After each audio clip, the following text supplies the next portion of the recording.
No, none of these things will make the parking meter work.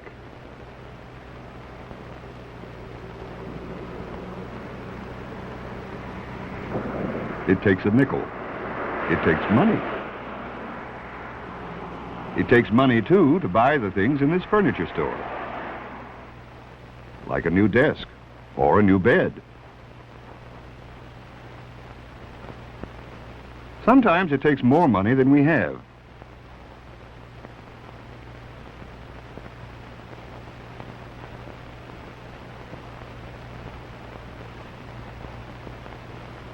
You just can't trade the bubblegum and the marbles in your pockets for the furniture in this store.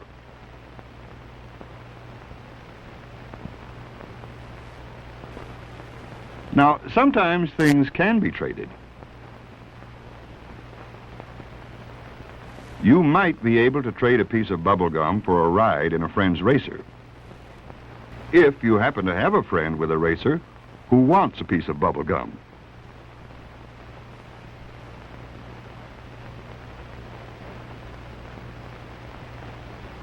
But trading doesn't always work. You may be willing to trade some of that bubblegum for the glass coffee maker to give your mom for her birthday. But the man in the hardware store just may not be interested in that gum. That's why money was invented. It's easier for everyone to exchange money for the different things they want. The world is filled with all sorts of things that you can get with money.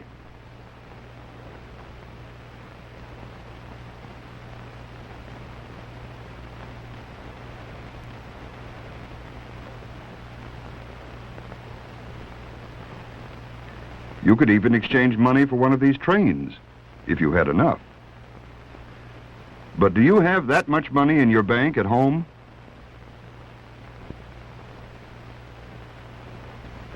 Well, you have some.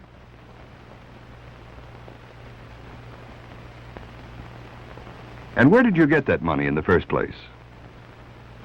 From Mom and Dad. That's one place you get it from. This is money you were able to save from your weekly allowance. For this allowance money, perhaps you're expected to do certain extra things, like helping with groceries, or helping to keep the garage neat.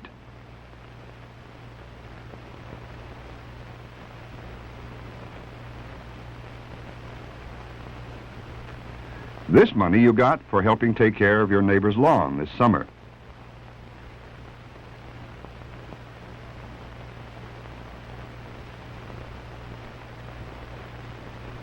And with this birthday card from Aunt Clara, you got still more money.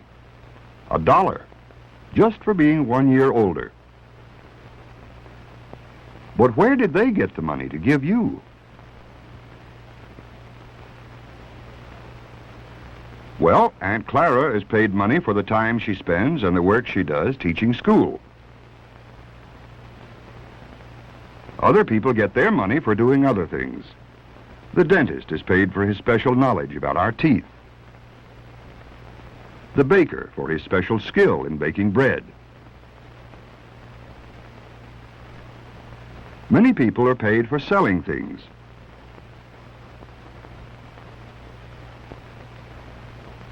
But whatever kind of work people do, they trade their time and their skills for money. And then they trade that money for the different things they want or need.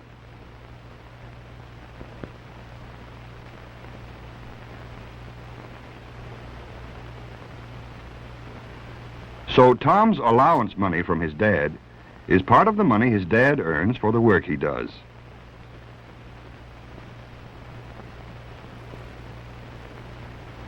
The money Tom gets from his neighbor for helping with the lawn is part of the money his neighbor earns for the work he does selling cars.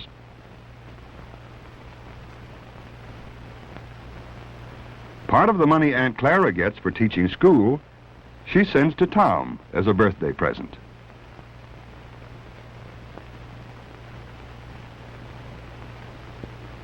But when you put it all together, you still can't buy everything you want.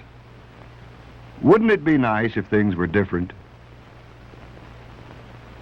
Wouldn't it be nice if your allowance were bigger?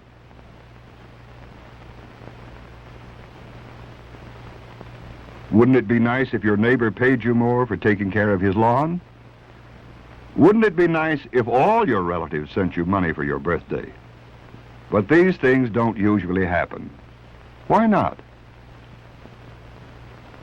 Well, let's take Tom's dad as an example and see why not. He gets just so much money each week for the work he does. This is his paycheck, which he will exchange for that money.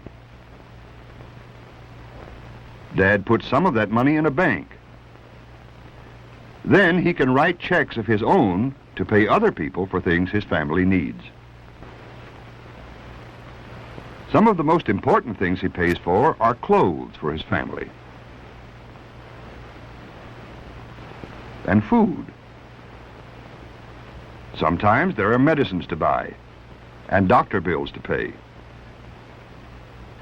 Electricity for the house costs money, and the house itself costs money, and so does gas for the family car. Some of the money Tom's dad earns is used to pay taxes. Taxes from many people pay for big things, like streets and schools, things that are too expensive for one family to pay for alone. And finally, part of the money Dad earns is put away and saved. Dad may need some of this money later for things he didn't plan on, like an expensive repair job on the car. After Dad has paid the money for all the things the family needs and put some away in savings, he pays allowances.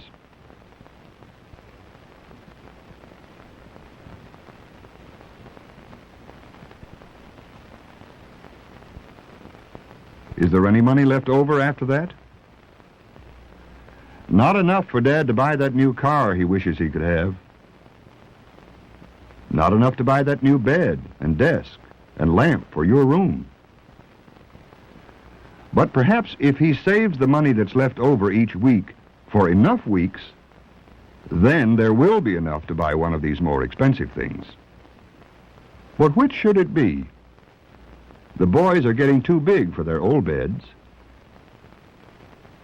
and a desk would make it easier to do schoolwork. But then, wouldn't it be nice to have a shiny new car?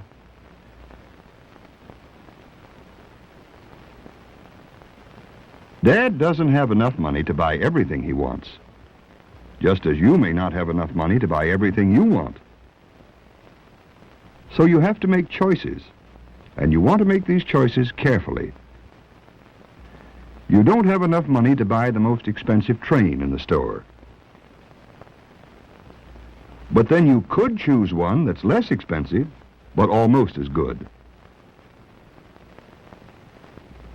Then you could have your train and still have money left over to go back to the hardware store and get the glass coffee maker for your mother's birthday. By not spending all your money on just one thing, you can have money left over for other things you may want or need. There are more things in the world to buy than most people have money for. So, choices have to be made. Different people, of course, will choose different things. But learning to use money means learning to make the best possible choices for your family and for you.